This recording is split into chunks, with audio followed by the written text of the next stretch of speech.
Lennox will share how I took control of my life and ended my husband Calloway's manipulative hold over me. For privacy, I'll be using fake names since it's important to remain anonymous, especially as a well-known lawyer in my state.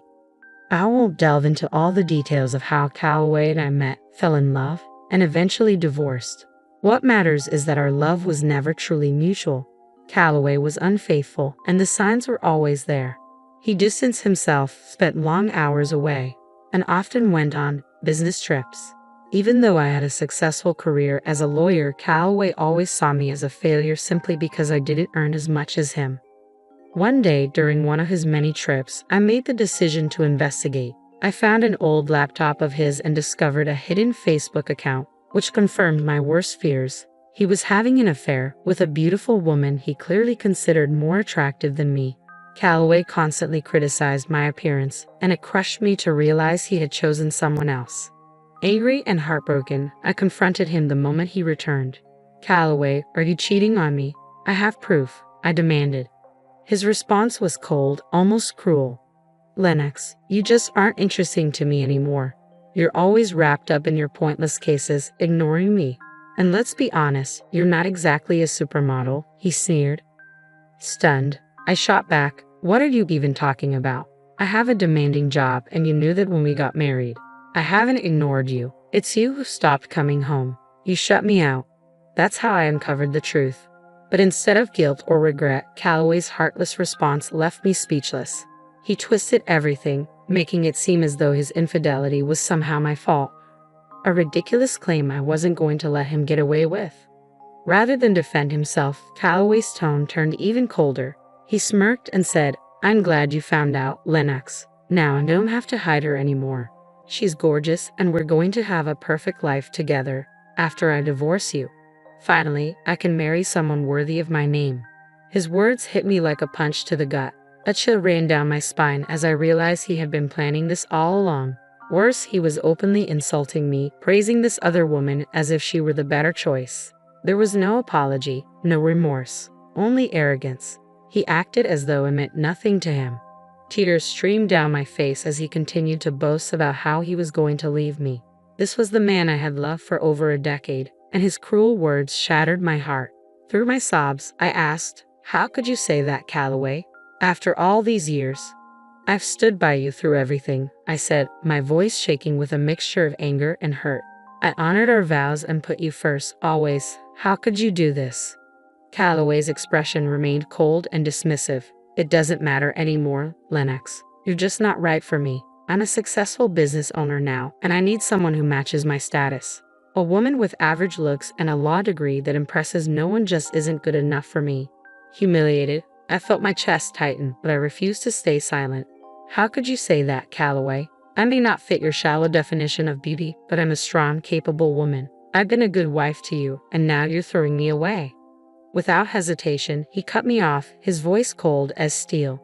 "I'm not considering divorce, Lennox. I've already decided. I hired a top lawyer, and the papers are ready. I'll be filing soon. You better pack your things and leave before I get back. I don't want to see your face around here anymore." A few hours later, one of Calloway's friends arrived at my door with a stack of papers in hand. His eyes held a flicker of sympathy as he passed them to me. I took the papers, closed the door, and collapsed to the floor. The weight of everything crashed down on me, and I sobbed uncontrollably for what felt like hours, realizing I had wasted years of my life on a man who never truly loved me. But as my tears dried, something shifted inside me. I wasn't going to let this defeat me. I was stronger than this, and I was going to prove it, to him and to myself. Before the man left, he let something slip. Calloway was planning to drag out the divorce. At first, I was confused, but then it hit me, the prenuptial agreement. If Calloway cheated, I was entitled to half of his business. In my emotional state, I had forgotten all about it. Now, it all made sense. He wanted to prolong the process, hoping I'd give up and walk away without claiming what was rightfully mine. That wasn't going to happen. I immediately reached out to his lawyer and scheduled a meeting. Within 2 days, I was ready to fight back, and I wasn't leaving without everything I deserved. I moved out of Calloway's house and returned to my childhood home, which was still in my name. Once everything was packed, I sent him a message. "I've moved all my things out of your house. Don't worry, I took my ugly face and body out of your sight. His response came quickly, dripping with arrogance. Good. My lawyer is the best, so don't expect much from this fight. But I stayed calm. I'm not giving up my share of the business. Keep your distance from me, Calloway. I was done letting him manipulate me. This time, I would stand my ground and make sure he didn't get away with taking what was mine. I was ready for whatever battles lay ahead. His next text only fueled my determination. I don't want to talk to you anymore. Speak to me through my lawyer from now on, and make sure you stay out of my house. The disrespect and condescension in his words sparked a fire deep inside me. It's funny how rage and betrayal can give you strength. Suddenly, everything became crystal clear. I almost laughed. Calloway had no idea who he was messing with. Neither did his lawyer, Jake. I arranged to meet Jake at a local cafe. When I arrived, I saw the moment he recognized me. His composure faltered and his hands trembled slightly. Though he tried to act professional, it was obvious that Calloway had not prepared him to face someone like me. Jake forced a nervous smile as we greeted each other, and I decided to ease the tension. It wasn't his fault I was caught up in this mess. Hello, Jake. Nice to see you, I said pleasantly, watching the surprise flicker across his face. Ma'am, I wasn't expecting you to come in person, he stammered, clearly unsettled. The last names probably threw you off, I replied smoothly. I got married after becoming a lawyer. I use my maiden name for work. Oh, I see, Jake muttered, shifting in his seat, still visibly uncomfortable. Let's not dance around it, Jake, I said, leaning in slightly. Your client told you to drag this case out, didn't he? He squirmed under my steady gaze, unsure how to respond. I decided to give him a way out. You don't have to answer that. I've been married to Calloway for over a decade. I know exactly how his mind works. Jake fidgeted, trying to maintain his composure, but my words clearly hit home. Years of experience as a lawyer had taught me how to put pressure on opponents, and Jake was no exception. I wasn't here to intimidate him, though, just to make it clear that I wasn't someone to be underestimated. I leaned in slightly and gave Jake a reassuring smile. Look, Jake, I know none of this is your fault, so let me explain what's really going on with this divorce. He blinked, looking confused. What do you mean, ma'am? He asked, clearly not expecting what was coming next. Did Calloway happen to mention that he cheated on me? I asked, watching his face closely. His expression shifted, and I could see the truth dawn on him. He had no idea. No, he didn't mention anything about that, Jake admitted, flustered. But he did say you might try to make some wild claims to ruin him. I shook my head, giving him a sympathetic smile. Oh, Jake, Calloway played you. But hey, you'll be happy to know he really thinks you're one of the best lawyers out there. He has a lot of faith in you. Jake's smile was uncertain. That's kind of him to say, he murmured, clearly overwhelmed. But I'll never measure up to you, ma'am. I wish he had told me you were a lawyer too. He only said you worked at a firm. I rolled my eyes. Typical Calloway. He never appreciated my achievements. He always looked down on my work and never took me seriously. I paused, letting that sink in before adding, but I was smart enough to make sure we had a prenuptial agreement. Jake's eyes widened, clearly caught off guard. The word prenup hit him like a ton of bricks. He fidgeted in his seat, scrambling to process what I'd just revealed. There's a prenup in this marriage, he stammered, looking almost panicked. Your husband didn't mention that. Do you have any proof, ma'am? I gave him a calm, confident smile. Oh, I have all the proof you need. I pulled a folder from my bag and placed it gently on the table between us. I brought the documents with me. I figured Calloway would try to wriggle out of the consequences, but not on my watch. Jake swallowed hard, his hands visibly trembling as he reached for the folder. I'd really like to see those papers, ma'am, he said nervously. I'll need proof of the affair if you have any, Jake said, his voice cautious. Don't worry, I replied smoothly, opening my bag. I've got everything right here. I handed him all the evidence, messages, photos, legal documents. Everything was meticulously organized and ready.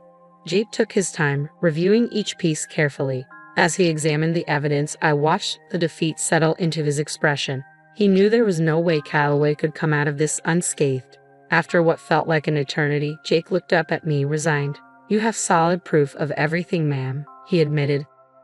I had no idea about any of this. I figured as much, I said, keeping my tone even. I know how hard it is to deal with clients who aren't being honest, especially when the other side has a strong lawyer. You're right about that, ma'am. Jake sighed, clearly weighed down by the reality of the situation. I think that's all we need to discuss for now. I'll have to have a serious talk with my client before we proceed. Someone will be in touch, though I can't promise it'll be me. I knew what he was hinting at, but I didn't comment. Instead, I thanked him for his time and left the cafe. As I walked out, I felt an immense weight lift off my shoulders. The sadness that had once consumed me was now replaced by a fierce determination. I went straight to work, preparing my own set of documents for the divorce. Calloway had created this mess, and now he was going to face the consequences. There was no escaping what was coming. The very next day, Calloway broke the silence. Despite instructing him to contact me only through his lawyer, he called me directly. His voice was furious when I answered. "What did you say to my lawyer, Lennox?" he barked. I couldn't help but smile. "Oh, look who's calling me after telling me to stay away. What happened with your lawyer, Calloway? Stop messing around, Lennox. Tell me what you said to him that made him quit today." "Your lawyer quit today? How unfortunate," I said, dripping with sarcasm. "That's really too bad, Calloway. I guess you should have been honest about what you're up against, Calloway." "You don't know what you're talking about," he spat. "You're a nobody. I won't let you take my family business." "Oh, I'd love to see you try," I replied, my voice steady. "I'll hire a better lawyer than you ever could, and when we're done, you'll be the one begging me for mercy." "Well, good luck with that, Calloway," I said calmly. "Just a word of advice. Make sure you tell your new lawyer about the affair and the prenup." There was a pause, then the sharp click of him hanging up. I couldn't help but chuckle. He was in way over his head, and he didn't even know it yet. Calloway tried to find another lawyer, but word travels fast. My reputation in town was solid, and no decent lawyer wanted to be caught in his sinking ship. Anyone who entertained his lies would be swiftly dismantled once I laid out the evidence. He had promised to make me beg for mercy, but I knew it was only a matter of time before the tables turned. And I was right. One morning, as I was getting ready for work, a knock at the door interrupted me. It was early, and I wasn't expecting anyone. When I opened the door, there he was, Calloway, looking exhausted and utterly defeated. For a moment, I just stared at him, debating whether to send him away. But I let him in. I didn't want a scene outside my house. I had enough on my plate as it was. The moment the door closed behind him, I didn't bother with pleasantries. "Make it quick, Calloway. I don't have time to waste on you. And frankly, I have no idea why you're even here. We were supposed to handle everything through our lawyers." "Yeah, about that," he mumbled, eyes downcast, clearly embarrassed. "I haven't been able to find a good divorce lawyer yet," Calloway admitted, looking defeated. "Oh, that's unfortunate," I said with mock sympathy. "You'd better hurry. I hear Callista's been dying to marry you." "I'm not worried about her anymore," Calloway muttered, shaking his head. "Listen, Lennox, we need to talk. You've been sabotaging my chances with every lawyer. It's unfair." I burst out laughing, genuinely amused by his audacity. "Sabotaging you? Oh, Calloway, that's rich. The fact that you even think that just shows how little you respect me or my profession. You thought you could throw money at people and they'd fall at your feet, didn't you?" His face twisted with frustration. "I don't get it. What did I even do wrong?" I crossed my arms and stared him down. "Should I remind you? You lied to your lawyers about the affair, about the prenup. That's enough to embarrass any lawyer in court. No one wants to represent a client they can't trust, Calloway. And if you haven't realized by now, my name carries weight in this town. You might think I'm nothing, but I've built a reputation, a solid one." Calloway slumped, his shoulders sagging under the weight of realization. "I know that now, Lennox," he said quietly, regret dripping from his voice. "I tried being honest with a few lawyers, but none of them are willing to take my case." "Well, that's what happens when you're up against an ironclad prenup," I said coldly. "You should have thought twice before you cheated. But it's too late now. No sane lawyer is going to take your side, and you will give me half of your business." His face fell, and I could see the panic in his eyes. The business was the only thing he truly cared about. That's why he tried to hire the best lawyer he could, to drag this divorce out and exhaust me into giving up my claim. But now, after days of rejection, even he knew the game was over. Then, as if it were his last resort, Calloway did something I never expected. He started to cry. "Please, Lennox," he begged, his voice cracking. "You know how much this business means to me. Don't take it. Take everything else, just not the business." "Why not, Calloway?" I asked, my voice sharp. "You were the one who insisted on putting that clause in the prenup, the one that says I get half if you cheat. You wrote your own fate. After everything you've done, do you really think I'm going to walk away empty-handed? I deserve this." "It was a mistake, Lennox," he whispered, tears streaming down his face. "I swear, the affair was a huge mistake," Calloway pleaded. "I've even put the relationship on hold because I realized how wrong it was. Maybe we can give our marriage another shot. I'm sure we can make it work." I let out a loud, incredulous laugh. The audacity of this man was astounding. He was actually asking me to reconcile, as if I would be foolish enough to even consider it. I had heard the rumors that things between him and Calista weren't going well. Apparently, she was upset, and Calloway was unhappy too. But if he thought that was enough to win me back, he was out of his mind. I had learned my lesson the hard way. Marrying Calloway was a colossal mistake, and I wasn't about to make it again. I knew exactly why he was suddenly so desperate to get me back. "You must be delusional if you think I'd even consider it, Calloway. Do you think I'm stupid? I know you want me back just to avoid splitting your business." "Lennox, we were happy once. Can't we just look past this mistake and start over? I'll cut off Calista, I swear," he begged, trying to sound sincere. "There's no need for that, Calloway," I replied, shaking my head. "That woman will be gone the minute she finds out you won't be rich anymore after the divorce. As for me, this is my golden opportunity to walk away from this sham of a marriage. I'm actually grateful you showed me your true colors before we ever had kids. Now you're going to deal with the consequences of your actions." I was done. There was nothing left to say. Calloway continued to plead, trying to convince me not to take his business, but his desperate cries only reminded me of the countless nights I had cried myself to sleep because of his betrayal. Seeing him in such a pathetic state filled me with a sense of satisfaction. My revenge was complete. All I wanted now was a clean break to start fresh, and I got more than I expected. Karma hit Calloway hard and fast. For weeks, he tried everything to change my mind, begging me to come back home, but I ignored it all. I wasn't interested in his drama. I was ready to move on. Since he had already filed for divorce, I hired someone from my firm to represent me. I wasn't a divorce lawyer and wanted as little interaction with him as possible.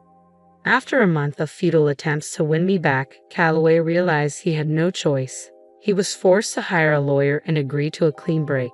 He knew that if this went to court, he'd be publicly humiliated and waste even more money on legal fees. So he conceded to a mutual divorce. Thanks to the prenup, it was easy for me to get the settlement I deserved. I had ample proof of Calloway's infidelity, and as the prenup stated, he had to give me half of his business. Of course, he wasn't happy about it, but there was no way out. Reluctantly, he signed over half of his company to me. We even offered him a chance to buy me out, but he had no money left.